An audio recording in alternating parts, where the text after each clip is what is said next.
સુરત જિલ્લા પંચાયતમાં પલસાના ગામને કેન્દ્ર સરકારનું નેશનલ ઈ ગવર્નન્સ એવોર્ડ માટે પસંદગી થઈ છે.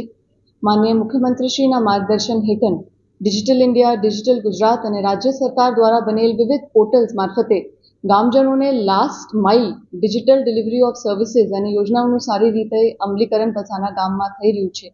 પલસાના ગામમાં ડિજિટલ ગુજરાત પોર્ટલ મારફતે ગામજનોને 17,000થી વધારે સર્વિસીસ ઓનલાઈન મારફતે આપવામાં આવી.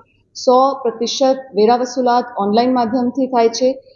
ઇનહાઉસ ગામ પંચાયતની વેબસાઇટ છે. 75થી વધારે સીસીટીવીઝ મારફતે ગામમાં સ્વચ્છતા અને લો એન્ડ ઓર્ડર સિચ્યુએશન ઉપર દેખરેખ રાખવામાં આવે છે.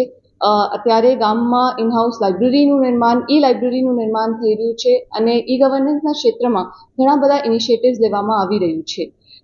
હું પલસાના ગામની આખી ટીમ, પલસાનાના ગામજનો અને સુરત જિલ્લા પંચાયતની આખી ટીમને ખૂબ ખૂબ શુભકામનાએ પાઠવું છું અને આ અચીવમેન્ટ અને નેશનલ લેવલ ઉપર રેકગ્નિશન સુરત સાથે આખા રાજ્ય માટે બહુ ગર્વની વાત છે.